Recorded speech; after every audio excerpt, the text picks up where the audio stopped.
Welcome. Thank you everybody for attending. I appreciate it. It's always fun to do these sessions. So tonight we're talking about designing an effective security metrics and reporting program. So we're gonna walk through this, but first real quick intro of who I am. As mentioned before, I currently work for IHG. I started off at Georgia Tech. I worked a little bit for IBM as a traveling consultant, realized real quick that I did not want to be boarding a plane every Monday. And switched to J Bean Consulting, which is a local consulting firm here in Atlanta. Spent a good part of my career there and eventually wanted to really specialize in hotels, or sorry, not in hotels, in security, and was working actually at IHG for consulting as a consultant. And so ended up making the switch, and I've been there now for a bit over 2 years, and I've had the chance to move around and see a lot of different things within IHG. So really enjoyed it so far. All right, so for our topic tonight, we're going to walk through definitions real quick, make sure we're all on the same page. We're going to talk about why we should care about this topic, look at some of the challenges or areas of opportunities, we like to say, around metrics and how we want to report out on things, and then look at what's already available out there and look a little bit at the difference between KPIs and what's KRIs, what are those, define them, and then go through a couple of examples that I've pulled together. And I titled it The Good, the Bad, and the Ugly. The reality is they can all be good. They could all be bad depending on the situation and the audience, etc. So we'll get into that a little bit more. All right, definitions. These are very basic. Measurement, right? I'm defining this for the purpose of this as a point in time snapshot. A metric is looking at those snapshots over time. And then a trend is applying basically a vector to that line to see, is this going up? Is this going down? Can I predict anything from this? So those are the very basics, just to get us all on the same page here as we move forward. All right, why should I care? So one of the quotes that popped in my mind as I was trying to put this together is, what gets measured gets managed. And I looked it up and I thought it was attributed to Peter Drucker. It's not. Not sure where it comes from, but after some Googling, or actually DuckDuckGoing as my preferred search engine, found out it's not Peter Drucker. And but I think that the sentiment behind it is still something that a lot of people look at, which is, they feel they have to measure lots of things. And I don't think that's true. If you are just measuring for the sake of measuring, right, it's a waste of time, it's a waste of energy. You want to drive outcomes, whether it's in business of any sort or whether it's cybersecurity. The only point of doing the work is to drive towards the outcomes or the goals of the organization. So for cybersecurity, two of the main goals for reporting, right, are number one, to ease fears. They're to help people within the organization make sure that they understand what's going on with cybersecurity within the organization, and what's happening with their investments that they're making for security. That could be training, it could be additional people, it could be tools, it could be an outside organization. Cybersecurity insurance, right, is very popular right now and getting very expensive. And we have to report out a lot to different insurance companies, whether it's at the hotel level or for our overall company, for example, on what are we doing for security to help the insurance company feel good that we are actually putting in place security capabilities that are going to protect us and protect our guests and the data that we are responsible for. So easing fears definitely is number one. Number two, and kind of along the same theme, is communication, right? So how do we put something in a language that somebody outside of security or somebody inside, but maybe in a different area of security, for example, understand in a basic language that anybody can look at and digest what's going on, right? So it could be for leaders to help them express to other leaders or to within the group, what is their threat tolerance for the risks that the organization's facing. It could be to help prove security's worth. It could be to drive maturity. My team at IHG is security architecture, and one of our deliverables every year are dashboards to drive maturity conversations. So we're going to talk about them a little later, but high level, the top 5 or 10 things that we see within a particular business unit. If we could pick those 5 things that we would have them focus on and dedicate some budget towards this year, what are those areas that we need them to invest in to help drive the maturity of security, right? And then educating end users. to help them understand, what does security mean to them? Where are we trying to go with it? Help tell a story. So high level, those are the two outcomes that we are usually trying to go towards with metrics. All right, so what is so hard about this? So I put up a bunch of questions here. We're gonna kind of talk through them, but as you'll see, there are questions on top of questions. So let's see. Sorry, moving some screens around. Okay, so what is your goal or outcome for reporting a metric, right? Are you trying to help somebody make a decision like we just talked about on the last page? Are you trying to make somebody wake up and notice, hey, there's something going on here about maybe vulnerabilities or patching, maybe we're on or off track. We need you to take notice and maybe make a decision, right? Or are you trying to sell yourself in your program for getting funding for the next year or for the next quarter or next big program you're trying to roll out? Can you get the data, right? So like I mentioned, right now, my team's responsible for creating those maturity dashboards. And so one of the areas we focused on this year is around secure application development. And we have a number of application development teams, and they all use various different tools for doing their development, for deploying the development. And the organization as a whole has been working on our CI/CD or continuous integration, continuous deployment of applications and that pipeline, as they call it. So we've tried to look at the security around it and pulled out those 5 or 10 top things that we are interested in, including just the very basics of, is this application onboarded with the automated process to deploy it? And we've had a lot of trouble getting the data for what we wanted to present when we sketched out, hey, these are the top 5 things we want to present on application security development. And that's okay, because just going through the exercise of trying to find the data and realizing we don't have it drives the same exact maturity conversation. Why can't you get the data? Well, you're missing X, Y, and Z. How do we get to X, Y, and Z, right? And so in the end, I'm still going down the path of getting my outcome. I didn't end up building the dashboard I thought we were going to build, but we built a dashboard. It just is a dashboard on a dashboard, if you will, and that's okay. Will someone misinterpret the metric? So a good example of this, I think, that I've seen recently is around vulnerability scores for security. So there's many different vendors out there that do vulnerability scanning, for example, and they all like to report on vulnerabilities in different ways. And to the layperson, it can be very confusing depending on how they are presenting the data. It could be that they are doing a sum of the the vulnerability scores per vulnerability, for example. They could be presenting an average of all of those. And sometimes, depending on how it's calculated, they can come up with some ridiculous number scales. So you could have a number that says, well, this asset has a vulnerability score of 500,000. That's great. What does that mean versus a score of 550,000? Is that good? Is that bad?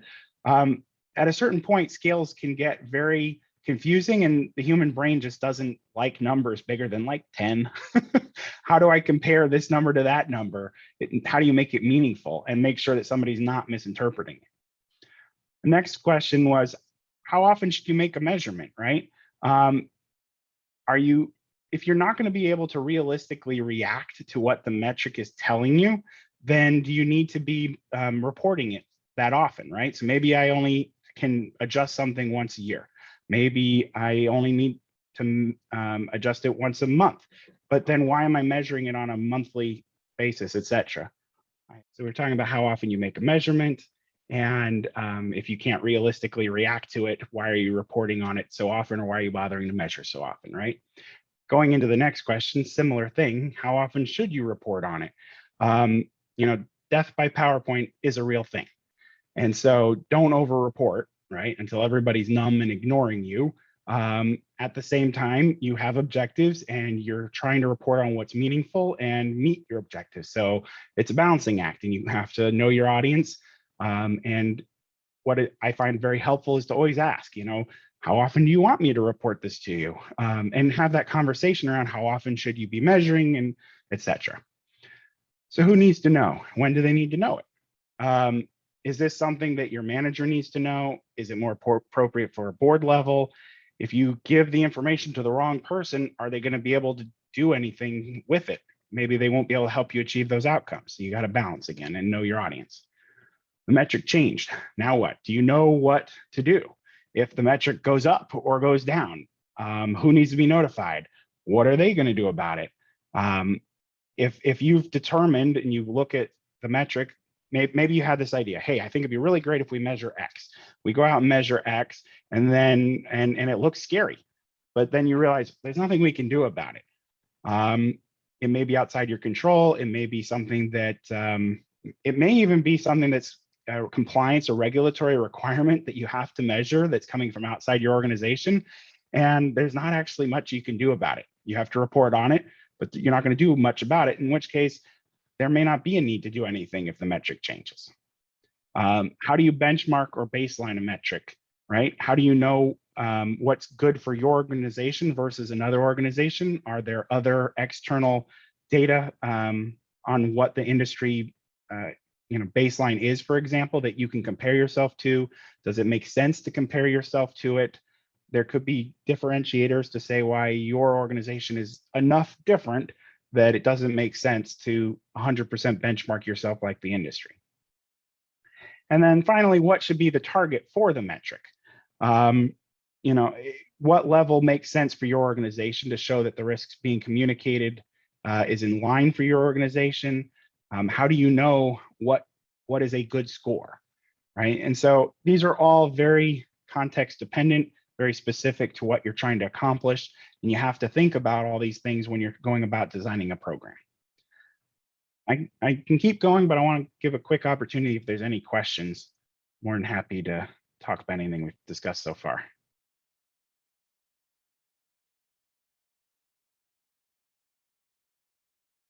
I don't know, Herb, if you can see, makes sense so far. Okay, I see that in the chat. Thank you, Kathleen.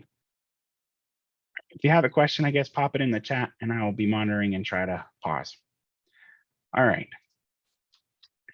So let's look at what some people are out there already do today on how to develop a risk management or measurement program. One of the ones that I thought I'd walk through right now is the NIST Special Publication 855, which talks about Performance Measurement Guide for Information Security. And so it has 3 different metric categories and has 4 different stages of program maturity.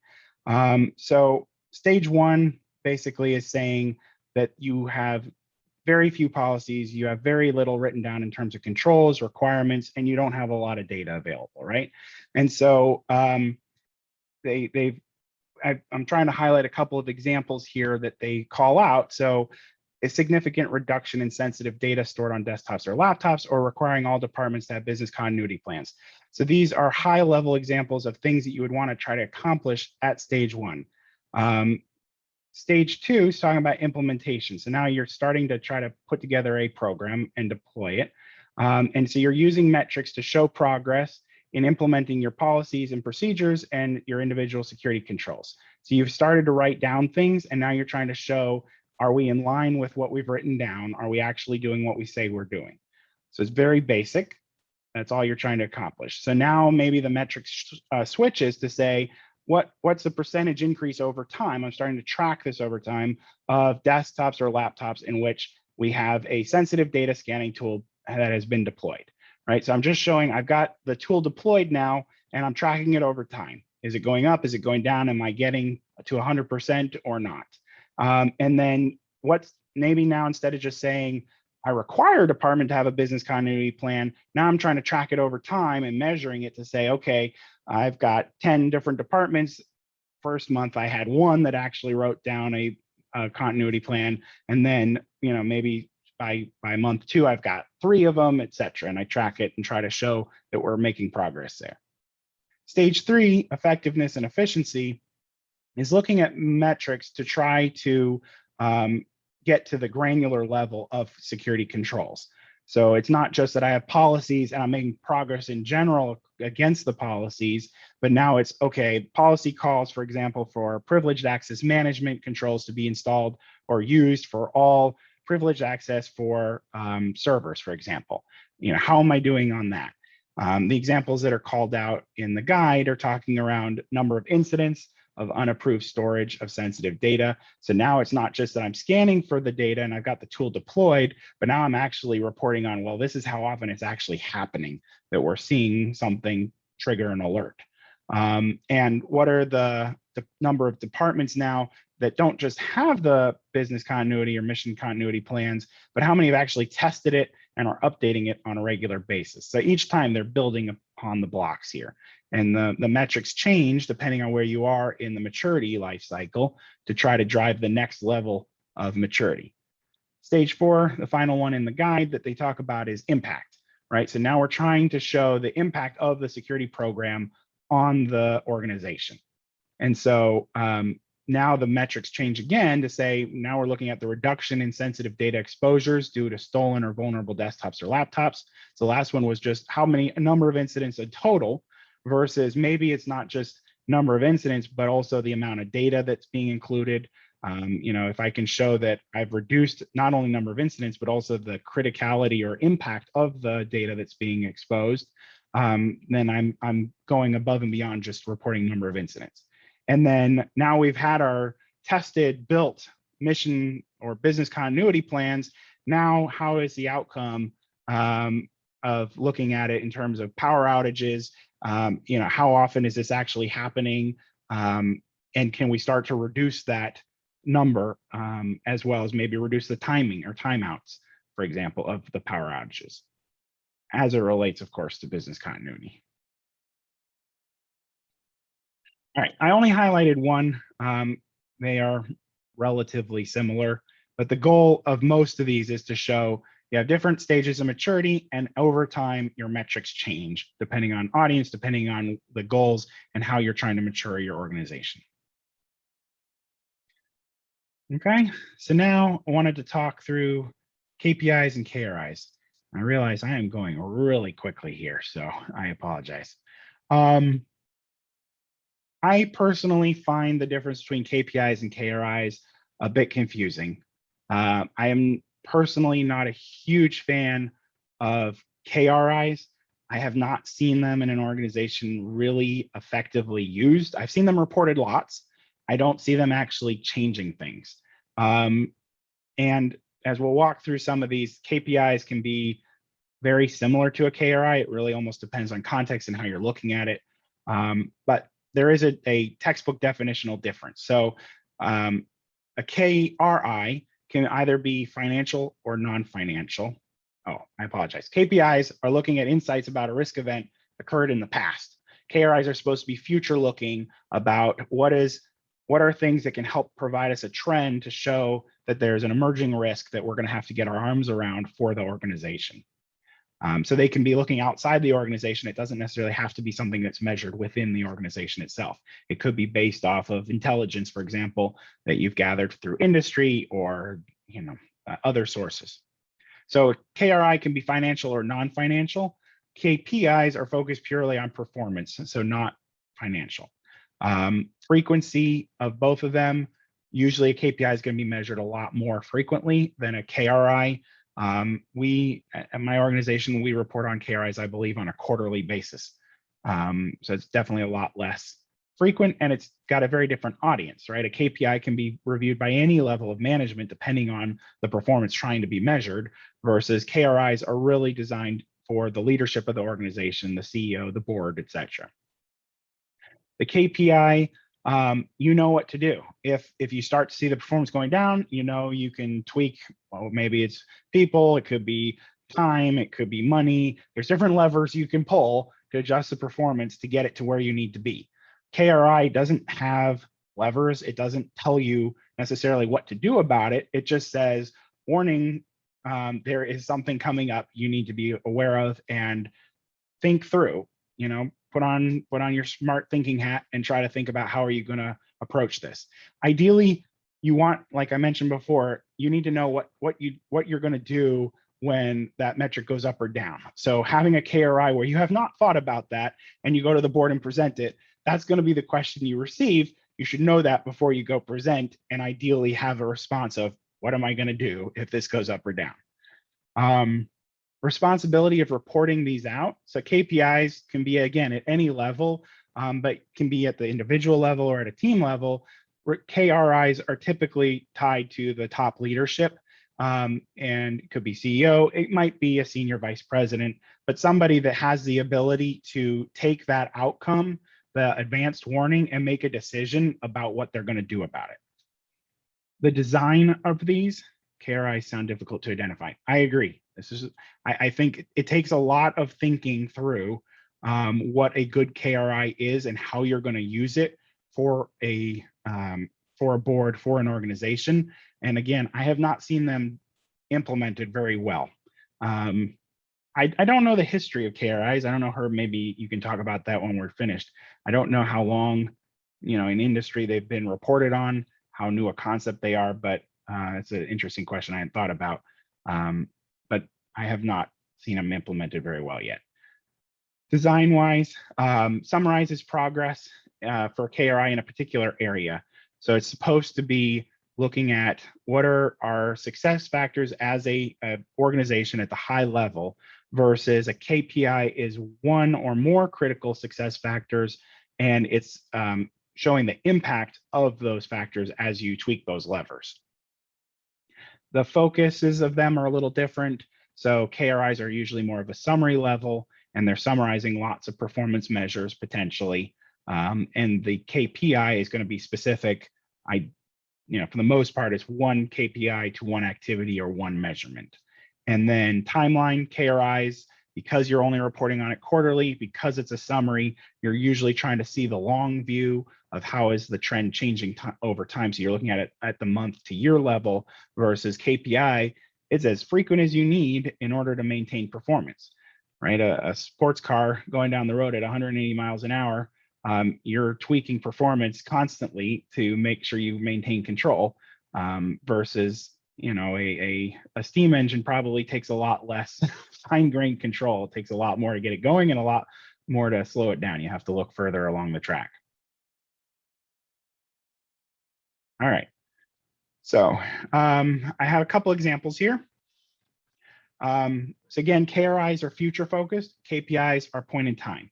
Some of these examples I think are a little better than others and a little easier to understand. I try to give a couple here.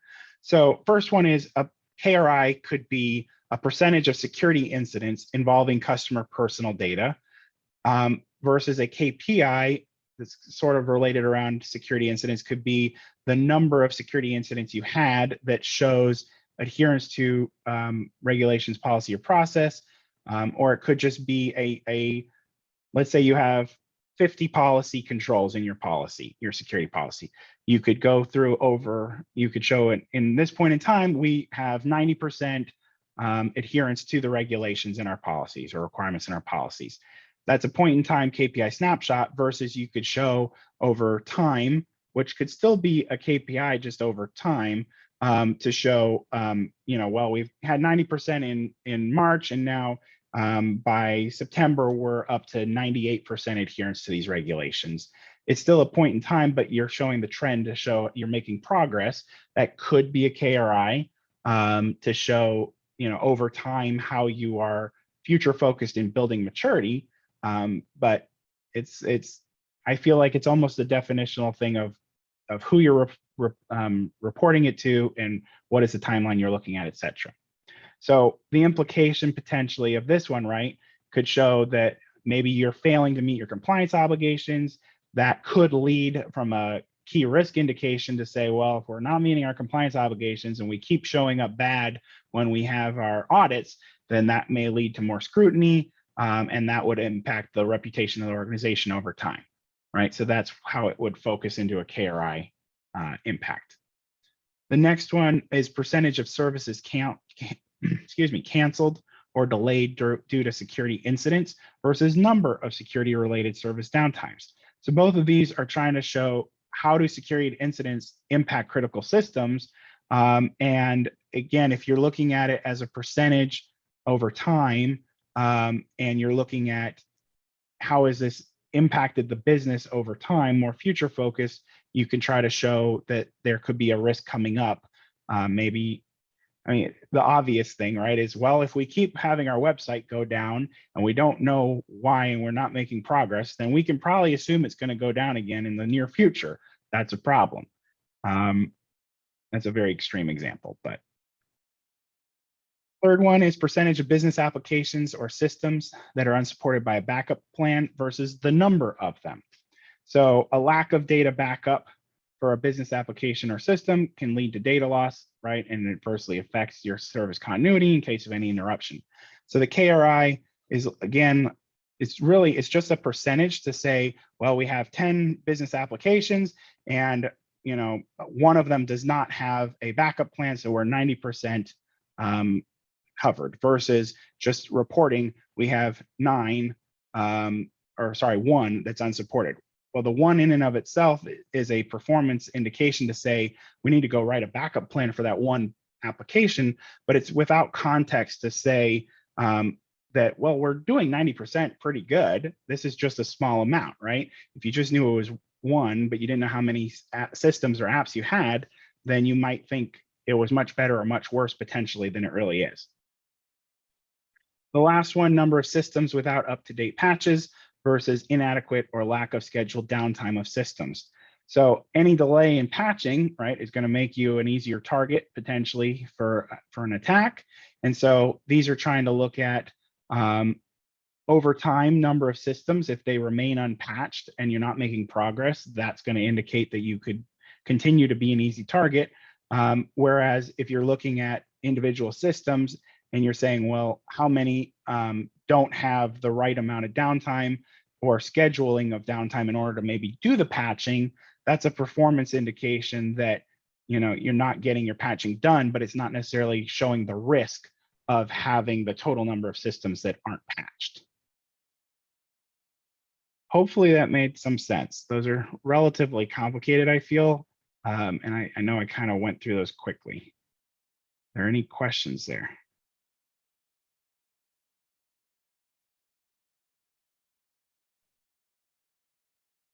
All right, I'll keep going.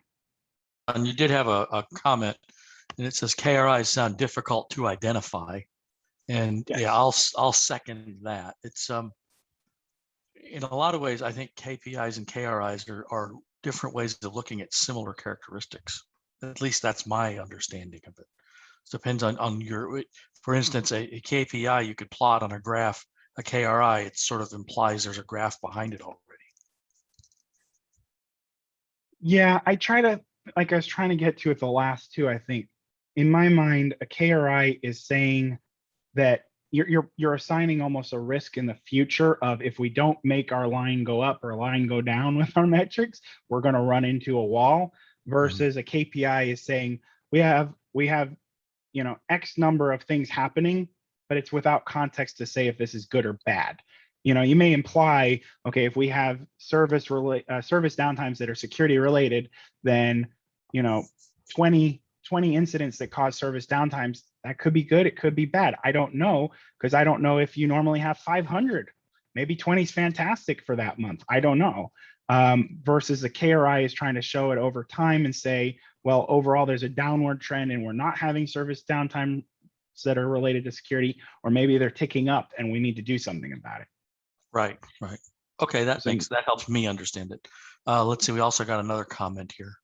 Seems like KPIs inform KRI so that leaders can see if the operations IT indicators are in alignment with risk tolerance. Yes. If KPIs start to trend in the wrong direction, resources can be applied or more urgency. Yes, I would agree. The tricky part, I feel, is how do you choose the right KRI to focus on? Because you can only report on so many to a board, right? They only have a limited amount of time and you need to make it very concise. And I think it goes back to how well can leadership define the outcomes they want to go to the board to drive, right? Are they trying to drive it to get more funding to be able to build out their program? Are they trying to lead the board to make a decision? Do we invest in something or not? And so having regularly reported KRIs on a quarterly basis that don't change over time that much, I see value to it, but you have to be very careful which ones you pick, because of the audience and how limited a time you have with them. That's really it. Thanks, Yusuf. Hey, one other question I'd like you to sort of address is, we know that collecting the data that goes into these measures, both KRIs and KPIs, doesn't happen for free. It costs money, either directly, as in paying service fees, or indirectly, as in staff time spent doing the legwork. Do you Yes. have a process of pruning your KPIs and or KRIs after you've thought up the wonderful idea of having them, after you've made the justification to begin collecting them? Do you have a mechanism whereby you prune them periodically for ones that might not be offering much value? Yes, it's an interesting question. So I would say majority of the time, right, different functions, there are generic metrics that people want to see to know if that function is working appropriately or not. So there's always a built-in amount of budgeted time or resource time, or however way you want to look at it, to go collect some metrics. And what I've typically seen happen is, let's say there's a new function that gets spun up. Mine could be an example. I mean, IHC's had security architects for a while, but they really hadn't wrapped a program around it until I was given the task of leading the architects. And so I've been doing it now for almost a year. We're just shy of a year. And they never reported on metrics before I took over. They were a function, they existed, they weren't really reporting on anything. And so I had to come up with my own metrics and start reporting on it. And I had to think about, well, why am I reporting on this? What I've tried to do, because we have limited data, our function primarily is to review projects, make sure that projects are aligned with our policies and security standards, have our security requirements, and then ideally we're checking to see you deployed the requirements that we gave you. High level, that's pretty much it, other than maintaining standards on top of that. So there's not a whole lot I can report on other than number of projects. What I've tried to do there is show how many projects do I have on average per security architect, right? Because we can handle roughly about 20 a month per architect, but if we start going up above that, we are really slammed, right? Because we're spending a few hours every month on each project, but that adds up. Excuse me. And so as I've built out my metrics, what I've tried to do is get feedback and say, is this valuable to whoever I'm reporting it to, whether it's my boss or the CISO, the security leadership team, et cetera. What do you need from me to be able to help you do your job, and make you feel comfortable that we're doing our job? And so over time they have changed, or I'll have a new idea. Our metrics are reported on a monthly basis from my team, and so I review it on a monthly basis and say, has anything changed? Have my objectives changed? Do I have new data? Is there something that I need to guide the leadership team on that maybe I can't tell that story well with the metrics I have today? So it's an ongoing, continuous improvement, I feel like. Yeah, I'm going to tell an anecdote, and then Andrea posted a question. My anecdote is, when I was at Georgia Pacific, when I joined it, a fairly mature team that had a large number of metrics in place. And my boss came up with this idea is that every month, at the end of the month report, we would withhold about 10% of the KPIs that we were reporting, just not report them. We collected them, we formatted them, we had them ready, and we just took them out of the executive summary. And then if it went 3 months without being challenged by an executive, we just stopped doing it. Because he figured if the data was missing for 3 months and nobody missed it, it wasn't that essential. I think, and that's a great point, right? Because if I used to work on a business intelligence database team, and they built reports, and I was responsible for running the quality assurance, or testers essentially, for the reports, right? And there were some times where the reports there was lots of reports have been written over the years. Sometimes the developers and the team just forgot who the reporting was going to. And sometimes we just pause them and see if anybody screamed. If nobody screamed for a couple months, we figured nobody needed them and it was time to prune them. And the same can definitely be said for metrics too. I have definitely done that. I will 100% admit there have been times when either I have not had a chance to pull together my metrics fully for the month, or it could be that I'm like, I'm fed up reporting this one. Nobody seems to care about it. It doesn't seem to be doing anything. I just stop reporting it for that month and see if anybody notices. If they say, hey, what happened to that? And they want it, then I'll pull it back. Makes sense. Andrea, can you spell out what a CAP or CAP report is? I'm not familiar with that term myself. And I can turn on your audio if you would like to speak. There we go.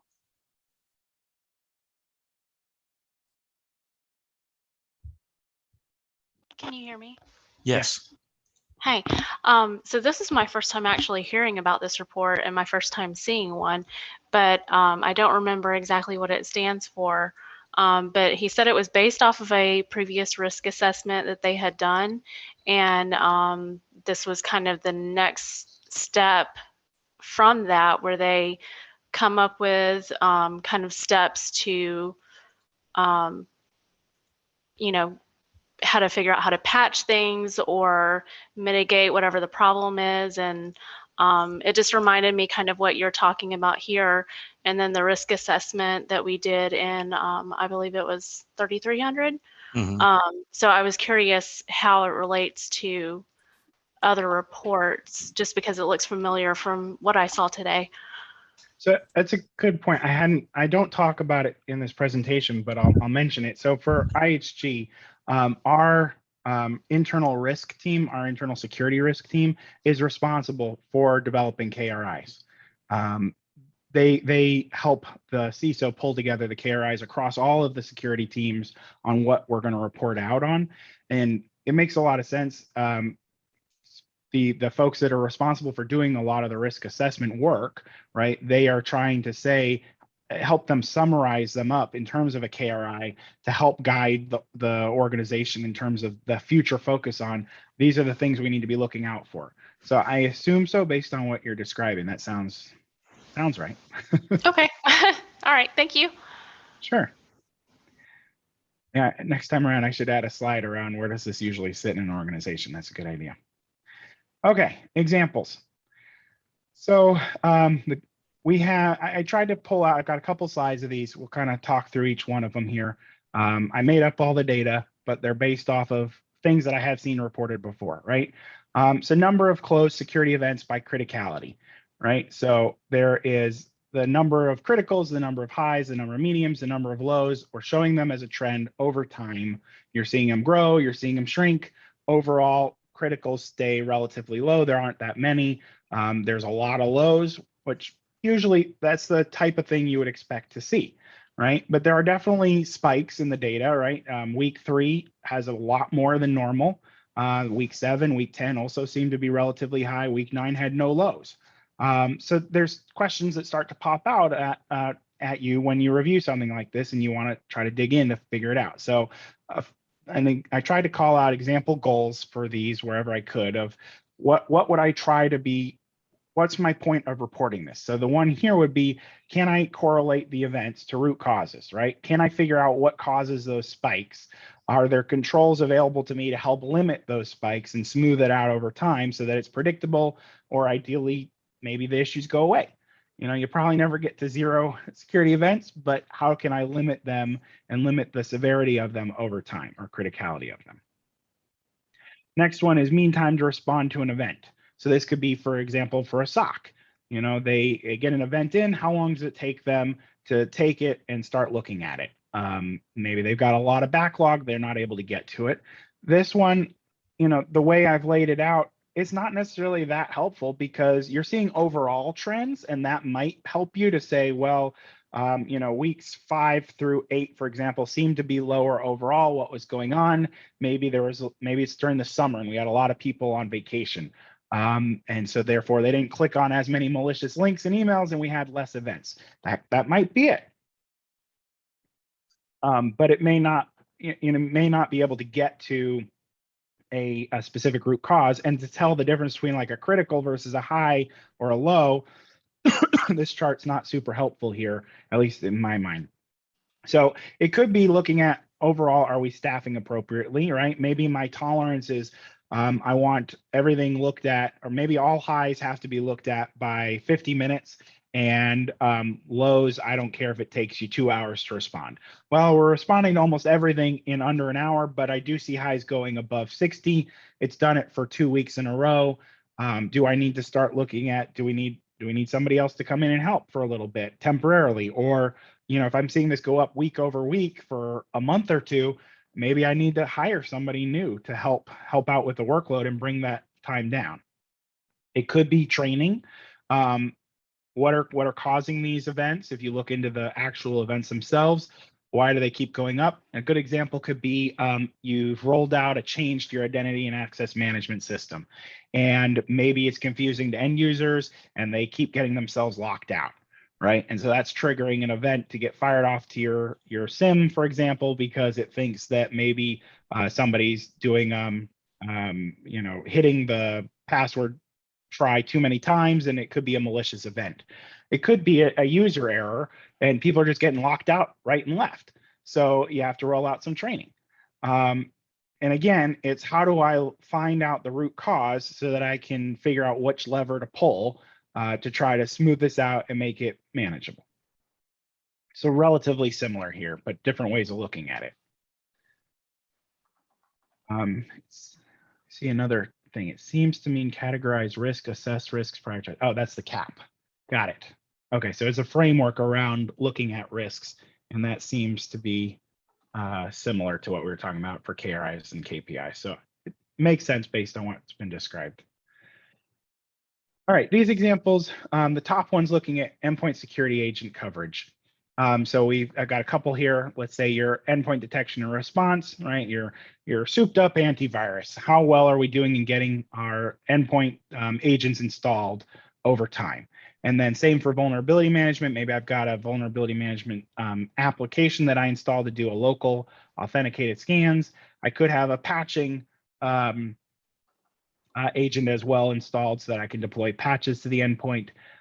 Sometimes that sits inside security. Sometimes it sits within infrastructure or end user system groups, but maybe I want to report on it from a security perspective. So over time, I'm looking at how well am I doing in getting to 100% coverage. The goal is to have 100% coverage for all these agents to make sure that we're fully covered from a security perspective on the endpoint. It may not be achievable or realistic to hit 100%. Let's say you bring in 100 new people every month and you have 25 people leave on average every month due to turnover, right? Just due to the size of your organization. That's a lot of endpoints to keep up with. Maybe you're not staffed appropriately to deploy them all the time on time. Maybe sometimes the deployment process breaks and some agents don't get deployed.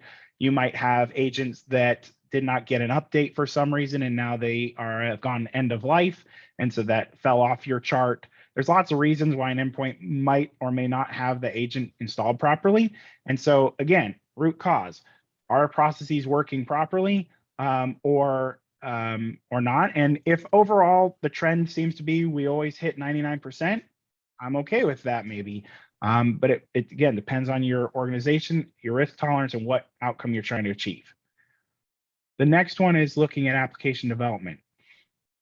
So here I tried to show putting some trends on, right? You can easily do that in Excel or any other graphing program to show just a linear line over time.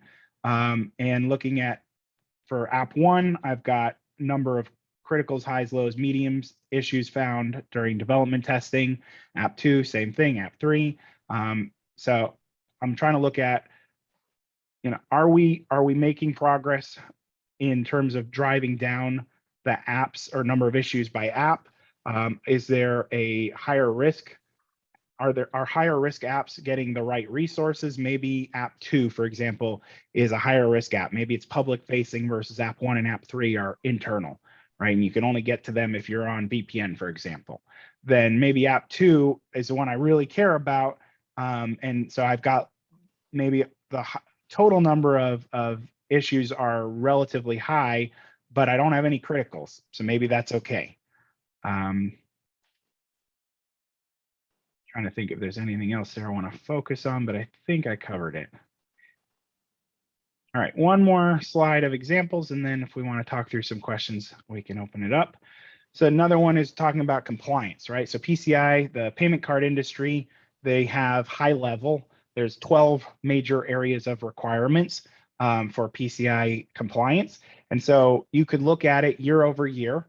This is a interesting way, I think, of just depicting it to say, how have we changed for all these requirements year over year, right? So the different lines, different colors are depicting different years, but you can look at it from the center outwards for each one of these requirements, right? So for like requirement 12, you can see year one, we basically were within the 0 or 5 line. So we were doing really bad, or sorry, really good on, because this is a finding, so issues that have been found. So we're doing really good on requirement 12 for year one, but then year 2, year 3, that jumped way up to like 25, 30 different findings in requirement 12.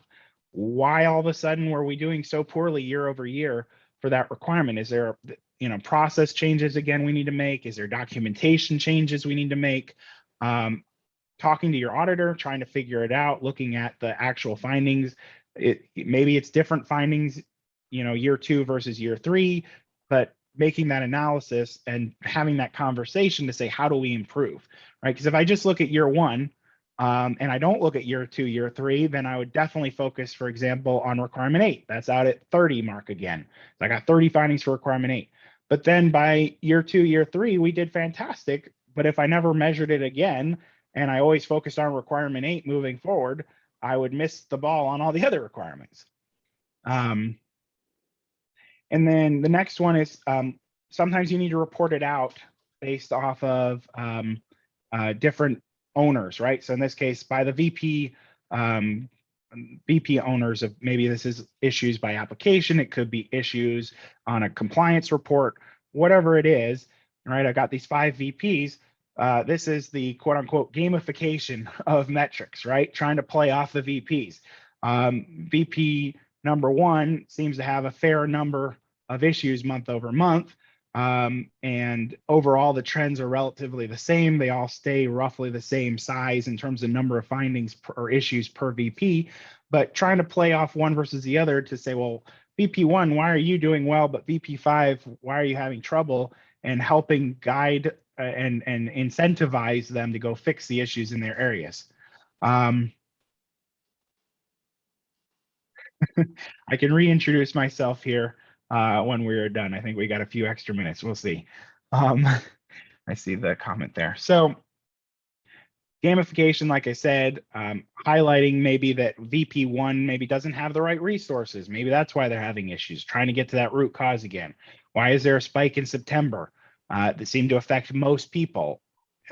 Is there a particular reason? Why was October, November so well, right? It really depends on context. I didn't say what these issues were, other than it's compliance related, but how do we drive, maturing the organization across the different VPs?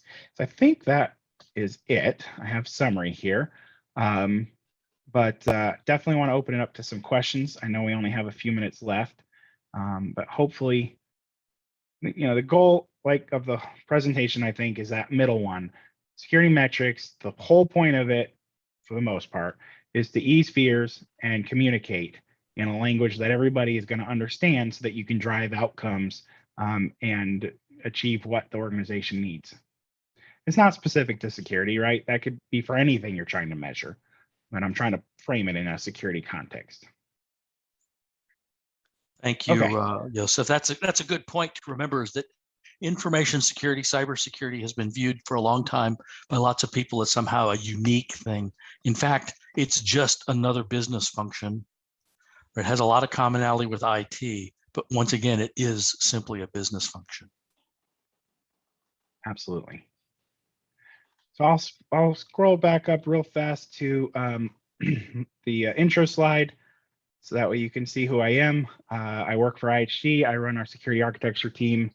Been around a while, and I like security. If there are any questions, though, happy to field those. And I close the chat. Let me open that up again. Is your custom dashboard the way in which you track all the standards, what level they are at, and how progress is measured? Do you track this manually, or is there a program for NIST, for example? Great question. So the dashboards we are building are actually not specific to our policies or standards per se. The way for this year, what we've been focusing on, I've got one for overall security capabilities across the entire organization to the best of our ability. So it's very high level to say, for example, do we have managed firewalls? Yes or no? Do we have VPN in place? Do we have vulnerability scans? Do we have cloud security posture management tools in place, et cetera? Very high level. Do we have it? Yes or no? We have started to try to apply that to the individual applications or what we call high value assets. So looking at our financial systems, for example, we're in hospitality, so loyalty systems for like guest loyalty and marketing, reservation systems, the big systems, how well are we applying security capabilities to those? And then we're also looking at another dashboard's focused on our cloud environments. So we have way too many clouds all over the world. We do have a project to try to consolidate and get our arms around it, but trying to show for the top 5 or 6 things that we require from a security capability perspective for cloud specific, how well are we doing within like Azure versus Google Cloud versus AWS in China, which by the way is built on a separate vendor's platform. It's not Amazon. And so it has Amazon-like stuff, but it's different and you can't do all the same capabilities. So looking at that, and then we have another one that's focused on application security. And those are the 3 that we've really gotten to this year. To your point around standards and tracking it, I do want to get there. We are still in the process of building out our standards. We had some, but not comprehensive. And this year we are going through a whole process to revamp our policies. And so we have a need for new standards, and my team is working very hard on trying to get brand new standards to support all our policies in place by January of this coming year. And then we'll get to start measuring them. Student asks, so why do you not see KRIs changing things within organizations? So a KRI is more of a warning of what's coming up and should you be doing something. It doesn't tell you what to do, but it'll tell you, hey, I see a risk on the horizon. Get ready. It's, there's choppy water up ahead, buckle up. And it's a potential buckle up. Maybe by the time you get there, the water's smoothed out, right? But you're trying to get as far in the future reasonably that you can see to say, is there a risk here that we need to react to? But it's not telling you what to do about it. It's up to whoever is reviewing it. Again, it's usually at the leadership level, at the board level, to say, yes, we feel like this is now enough of an issue. We need to do something about it. Let's have a discussion. Usually you come into that discussion to say, we feel now we are outside our risk tolerance for our organization and we want to do X for it. And you make a pitch for it, have a discussion, and hopefully get to go in that direction. But sometimes the board may say, we're okay with that. We thought about it, and we're going to risk accept that and keep moving forward. We want to invest our money somewhere else right now. We'll keep an eye on it. Get back to you next quarter.